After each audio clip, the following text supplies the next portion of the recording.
Welcome back. It's Your Business, and Ron Nelson with us, Nelson Commercial Properties. And you said you had a Pebble Beach story. Well, I just heard you with Ryan talking about it's fun to watch the U.S. Open. I was shuttling last night between basketball and golf, and my wife, who always says basketball is on 375 days a year. And I just said, tonight is the last night, until I heard him talking about on basketball about Summer League. They said, Summer League is heating up. It's turning into must-watch TV. Yes. And I'm like, well, dear, I guess it's maybe not. Turn that down a little bit. Yeah. But, no, we got the opportunity to play Pebble Beach. About 4 years ago, a group of us went out and had, a great time. It's an iconic course and so forth. But it's especially fun watching, this U.S. Open and knowing that, geez, when I was there, did this and whatever. But so when you play Pebble, for what they charge you to play it, you do get a caddy that goes along. That's kind of a requirement. And on hole 17, as I'm walking up to the tee box, I show the caddy my ball, and I'm like, can you believe it? I am playing Pebble Beach, and I'm not a good golfer, as you've witnessed for the last 16 holes, and I'm still playing with my original ball. And he's like, oh, Ron, come on. You know better than to say that. Never say that, And I'm like, no. Happen. I'm embracing that. I don't, I take superstitions head on. So, of course, I hit on 17. It's a par 3. Still have it. 18. It's the iconic hole that bends around the water. The Pacific. And so guess where I lose my first ball? If you're going to lose a ball at Pebble Beach, where would you want to lose it? Splash it into the ocean on 18. Your golf ball was dreaming of winding up in the Pacific. Yeah, it was destined, I think, almost. So anyway, that was just kind of in here, and Ryan talking about the Tiger story on 18, and that was a cute story about the last ball. So my last ball went into the ocean, and it's memorialized there forever, at least in my mind. So cool. All right, cool election experience. year coming. A lot of questions about the downturn, best opportunities now in the next 18 months we're going to try to cover. We go to Rotary. You go to a lot more functions, than I do. You're emceeing things like you were talking about last night. And obviously, I'm in the real estate business. And so, people at Rotaries or, whatever, approach me and they want to know, what's going on, what's in the future, what's coming up. And so, that's kind of the basis really for our program here is to just talk about, some of the things that supposedly the word on the streets are and the news people want to know about commercial real estate. So, last week I announced I just reported something that I'd never seen put into print, which was kind of putting a date to the black cloud or the downturn or, whatever that is coming. And, we all like to think things and prosperity is going to, go on forever. But, cyclically and historically, you have dips, you have your ups and your downs. And so they were saying, end of 2020 is going to be the downturn. And I got to thinking about that. And it's like, well, that's an election year. You never have downturns in an election year. And I mean, I don't know why. I don't understand that. But I've just always been told, what I don't understand is how do they manipulate the economic factors to, put it off or delay or defer, a downturn. But that's kind of what I've been told happens. So it will be interesting to see what does happen in the next 18 months. But, I've been in business for 30 plus years. You do see ups and downs. You look for common patterns. End of the 80s, we had the savings and loan crisis, and that was the commercial real estate crisis, they kind of called it then, where everybody was overbuilding the market. So we fixed that. So, okay, what's the next one? I mean, these things kind of get labeled. They have their names, What happened at the end of the century, kind of the new millennium, if you remember? The internet bubble burst. That caused our downturn, and then right after that, 9/11, the mortgage meltdown of the last one. So if we do have one, and I'm still not saying we are, but, if one does come out, what's this one going to be called?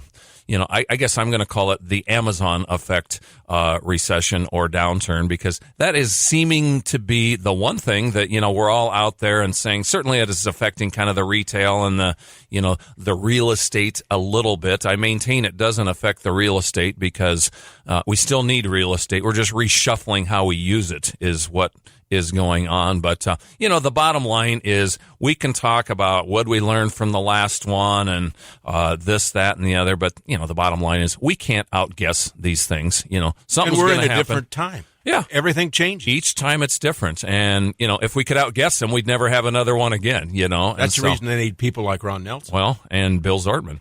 But, instead of trying to outguess it, just as we talk about a lot, and I'm just perhaps maybe being a little redundant, but like I said, it seems to be a popular topic on the streets. So that's what we try to do, is convey our popular topics into your worldwide audience. Let's just figure out a way to be well positioned for whatever the heck is coming on. And, look where you can possibly zig when the rest of the world is zagging, right? Because isn't that what Warren Buffett always talks about? Absolutely. Is watch what the mainstream population does and do the opposite. That's in a nutshell kind of some of Warren's crystallized philosophies. But where is the cycle coming? Where are the opportunities right now? So, this is a commercial real estate program. So we're kind of gearing it, toward that aspect of the economy. But, clearly, vacancies are starting to creep up, in some retail. Certainly there's some office, plenty of opportunity in office space. So the bottom line is it's kind of a tenant or buyer friendly time of the market. A good time to be a tenant, because there are some good options. I think if you're a smart landlord, and there's some ones out there that I, kind of like to whap upside the head, a couple of times because they haven't got it yet. They're playing hardball. But I'll tell you what, if you're a landlord and you've got vacancy, I am getting all over a tenant that's looking for space. I am going to romance you. I'm going to wine you and dine you, and I want you in my space if I've got a vacant space, or if I've got a vacant building I'm trying to sell, and there's a buyer that kind of comes close to, liking my building. I'm going to roll out the red carpet for you. So, that's kind of where I see some opportunity right now is, a lot of people say, oh, well, I'm going to time the market. I'm going to wait till things are at the bottom, and I'm going to just kind of pick up some of these vulture buys or some of these vulture opportunities. I'm telling you, the savvy buyers are out there right now, and they're looking for, these opportunities. How do you become a savvy buyer? Do you have to take a Ron Nelson course? What do you have to do? Well, I mean, it's like anything. You see a lot of do-it-yourself stock pickers, a lot of software programs that help these guys pick stocks.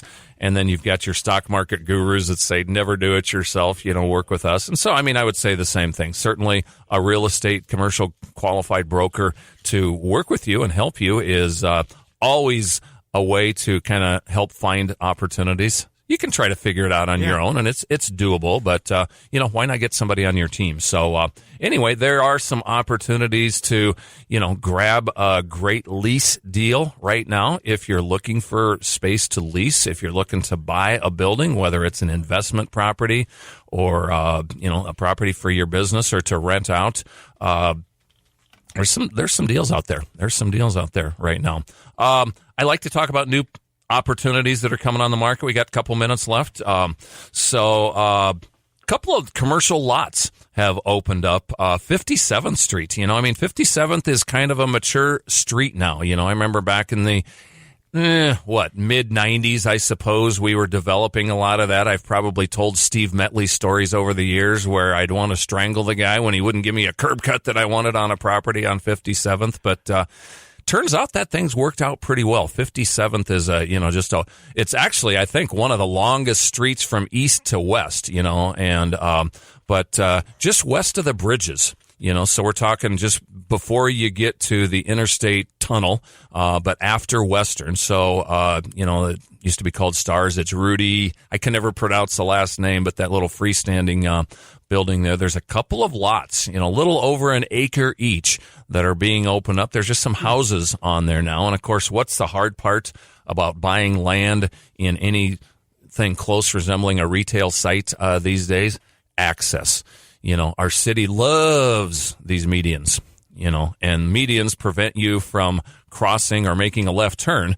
And so, when you can find that site that has what we call full motion access, like these two lots do, kind of a cool opportunity. So anyway, the Van Buskirk company has that listed, but we're promoting these sites heavily. We can certainly talk to anybody about those sites, but just a couple current opportunities that are just kind of new to the market. So we're talking about opportunities. Here are a couple of them, and there's lots more. So we can certainly look forward to talking to new people looking to capture those great deals. Okay, I didn't hit you in the middle, so I'll give you 2 shots at this. How do they find you? We're Nelson Commercial Real Estate. So N Commercial on the web for short. Easiest way to find us. It's got all our phone numbers, addresses, all that. So Nelson Commercial Real Estate. All right, love the Pebble story. Yeah. Amazing.